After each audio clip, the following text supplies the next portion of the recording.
Hello everyone.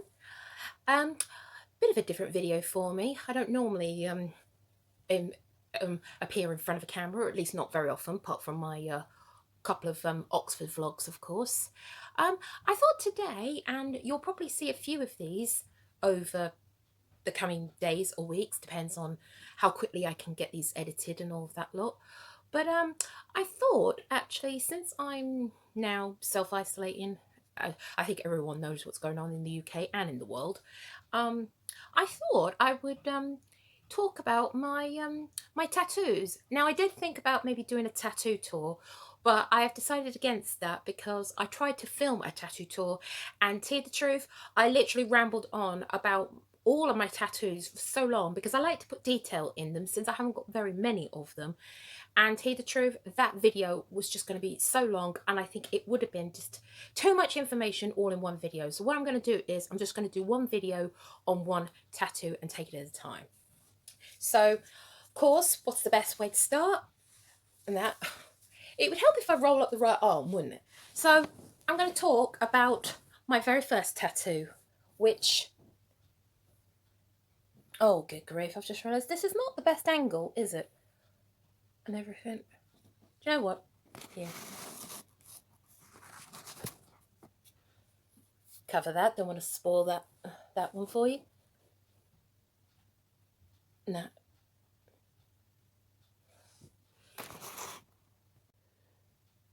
There we go, guys. I know it's a little bit of an awkward angle, and I know it's backwards, but that's just the way it is. Of course, what I will do is I will pop, there we go. I will pop reference photos of like the whole concept and the finished thing. So I'll put some stills at the end of this video. So I hope you saw that. So that tattoo, I know this is going to be the biggest tease ever, isn't it? And that. So my very first tattoo I got on February the 1st, 2019. And that. So that is almost, depending on when you see this video, that's roughly around 14 months ago. And for years on end, I'd been wanting to get a tattoo, but it was, I was mulling over a different design that I've been toying with for years. And in the end, I'm kind of glad I didn't get it now because, just for various reasons that you don't need to know about. But in August 2018, I lost my dear father, unfortunately. And as you can imagine, a serious bereavement like that can affect you, and it can change you, and that has definitely been my most serious bereavement. So fast forward, after we dealt with all of that and then we had the first Christmas, this all started, it happened really, really quickly, and this does happen to me quite a lot. Essentially, I was coming home one day. Where I live, we have I have to go through the cemetery where my father is buried to get home, and that. And I think the way that this all started is I'd been wanting to get a tattoo about my dad as like a memorial tattoo, but I didn't know what to get him. I knew I definitely didn't want to get like his name or dad. I just, no, that's not me, and that. And that, now bearing in mind this could have been a sparrow, because wrens you don't see that often, not even in the UK.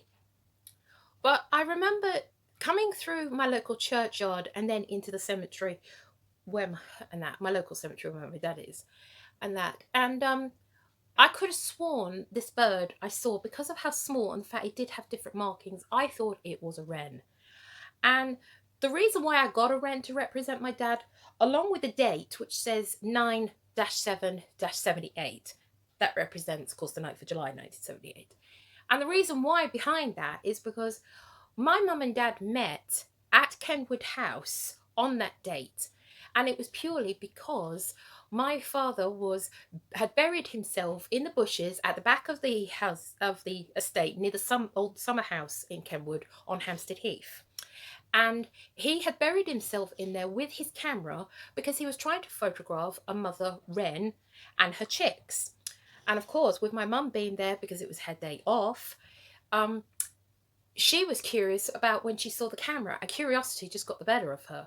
So she went to speak to my dad's friend first, who was with him, and then she crawled into the bushes to introduce herself and that. And in the end, she stayed with him for 3.5 hours in the pouring rain as they waited just to get this one photograph of the mother wren feeding her chicks. Yes, you need patience when it comes to photography in some respects, that's for sure. I'm not sure if I'd be able to do that, although I have got more patience as I've got older. You should have seen me when I was a lot younger. So when I saw that bird, that's what it immediately made me think of. And part of me does think that even though I am a Christian, I did think, I like to think of maybe that's a way of my dad still looking over me, if you know what I mean. Who knows? Depends on what you believe in, I suppose. But that's what suddenly clicked for me, and I'm thinking, that's perfect. So of course, I already knew the tattoo artist I wanted to use.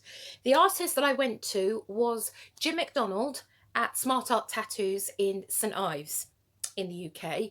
Although that's where he is at the moment, but I believe, small possibility, he may be moving studios, but that hasn't been confirmed yet. So at the moment, he is still at Smart Art Tattoos. Follow Jim McDonald on Instagram or any social media, or Smart Art Tattoos, and you'll find him on there and that. So I knew I was going to go to that studio. I didn't know I was going to go to him specifically, but I had been recommended that studio by personal friends that I knew that had been tattooed there.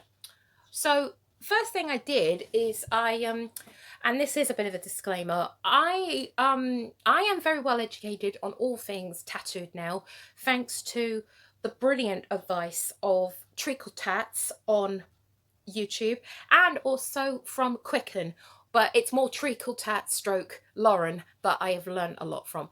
But when it came to this tattoo, I had only just started watching her videos when I first booked this tattoo, so I wasn't completely educated on tattoo copying.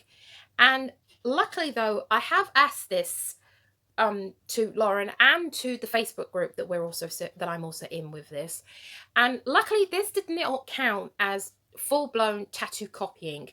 It was, luckily I changed it enough that it was like heavily tweaked at least, which is a relief to me. But I came across this design through Google. I wanted to find a tattoo that, I didn't know about the whole, I could have emailed Jim or spoken to him and said, look, I want a wren tattoo. Could you design one for me? I didn't know about the whole custom made tattoo at this point. So, but I found this design on Google, but the reason why you may think that does not look like a classic British wren, and you may think it does look like a robin until you see how long the tail is, maybe. But no, this actual shape is modelled on the Australian wren. And the reason why I liked it is because I liked it being a more elegant shape, not like an actual true wren, which I will, like I said, I will show you the reference photos that I used. So I like the shape of it, but even I said to Jim when I walked in there, I thought it is a little bit dainty, and then he said, yeah, I was going to mention to you, do you want to make this a little bit like bigger, like stretch it out a little bit more? And that's what he's done. You'll see it in the reference photo that the original tattoo was a lot skinnier and more delicate. This one is more beefier in a way, as you can see. I mean, as you can see, it is quite wide. It's I think it's, yeah, it is essentially like palm size. It's not a small tattoo. I started with like a medium-sized tattoo, I would say. And that but of course I wanted it to mirror a British wren. So the Australian wren is all different shades of like royal blue, turquoise. It's really, really bright and colourful, but I wanted it to look like the British wren. So I sent him this design and a photo of an actual British wren and said, could we use these kind of colours to colour it in? And of course I added a date. So luckily I have, fingers crossed, changed it enough and that. But if the person who does have this tattoo ever does see this, I do apologize that if you do feel like I did steal your tattoo. I didn't know what I was doing then, and that I do now, luckily. And that, so yeah, so I literally, luckily I had to just I had money at the time to do this. So this all happened at around, I would say, I think I first had the idea at around the middle of January, and then about a week later, I think I found the design I wanted. So of course I sent it all over to Jim. He gave me a price quote for it. This was £90. I know you guys quite often do like to know prices, which I think is a fair price. because it was about an hour and a half it did take to achieve. It was about an hour and a half in all. So, and of course, where I am in the UK, I'm in the south of the UK, and I'm not too far away from London, although far enough away that uh, the world crisis at the moment is not too much of a problem for me. Although I have got cases around me as well. So, but that's besides the point. That's for another video. Not that I'm going to be talking about the C virus on YouTube and that. So of course, with it being down south, our hourly rates are higher than say they are up north. Um, so yeah, because they were also closed at the end of January. I think they were taking a bit of a late holiday, I think, at the time. So I was booked in for Friday, February the 1st, 2019. Which also gave me ample time to get my aftercare sorted. I'm not going to mention in detail about aftercare because I have an aftercare video on YouTube. Go and check that out. It's really in depth and that will show you everything. But essentially, I use the second skin method. So I had to order that in. Yeah. So what else did I do to prepare? I didn't moisturize my skin, which I wish, I do that now to try and get my skin as good as possible and that. But yeah, I made sure I had a good night's sleep. I had a good dinner prepped for that morning. And yeah, and then and the worst part is the fact yeah, it snowed the morning that I went there, but luckily it didn't slow my public transport down, thank goodness. But I did warn them ahead over Facebook. If I'm a few minutes late, it's because the buses have been held up due to the weather. And then yeah, I rolled up there. We went through the design. Because we made a few little changes, Jim did ask me, well, why don't you just go pop out and go and get a coffee or something and then come back? And you know what? I'm so glad I did, because there was Costa literally just across the road. And one, that set a precedent for me that every time I get tattooed, I either go to Costa before I go, or I go in immediately afterwards to go and get some caffeine and a bit of a sugar hit, because that's one thing I was sort of aware of. I'd had a massive, massive breakfast, so I did eat well ahead, but I am still glad I went and did that beforehand. And that came back, of course, he wiped the whole surface down. That's one thing you definitely know if you're in a very good studio, is it is one of the most cleanest places you can ever be. So yeah, and then I was sat in a big chair and he started tattooing me. I do also have videos on my other tattoos. I have been able to film some of those. This one, unfortunately, I didn't even think of getting my phone out, but am I sad because it does mean I have missed some of the details as it was going along, the shading, the outlining, and then how he built up all the colours and that over the 90 minutes and that. But the flip side is, I think, chatting with him, and then I sort of put my music on for a while. I think that did help me and all of that lot. Pain-wise, this was pretty easy, actually. I definitely do think, like they say, either your arm or your leg is a very good place, depending on where on your leg, of course, though. But no, it literally just felt like just like oh, if anyone's had a tattoo, you probably know the feeling, but it's just sort of like a big vibration over your skin that can sting a little, if you know what I mean. So but yeah, it was pretty easy, actually, and he took good care of me, Jim. He's a very good artist in that. So yeah, and that's the other thing, dress appropriately. Of course, I had a big jumper on because it was cold that day, but I could easily roll the sleeves up and all of that lot. So, but yeah, it was just really, really easy, it was. And then I didn't even tell my mum that I was doing this because, particularly being a very special tattoo like this will make you laugh. So, of course, he finished the tattoo, he cleaned it, he took some photographs, put the clean film on me. Yeah, that was the other thing I'd only realised, is that tattoo studios only take cash. They don't take cards. So, not that I would have taken a runner, but I'm really glad that he did trust me, because I actually had to go out of the studio and a few doors down to go and get cash out for it. So of course I paid him, went on my merry way. Then I dropped off at Greg's to go and see my best friend, because he was working there at the time, and all of that lot. Showed him the tattoo, and then had a had a coffee and a sausage roll. That was yummy. And then made my way back. Oh, the only thing that was annoying on the way back was the fact because I didn't book it as early in the morning as I did on my later tattoos and all of that lot, it actually was a bit of the middle of the afternoon. And then traveling back in rush hour, and furthermore got the wrong connecting bus, so I literally just missed one of my buses and I had to wait half an hour.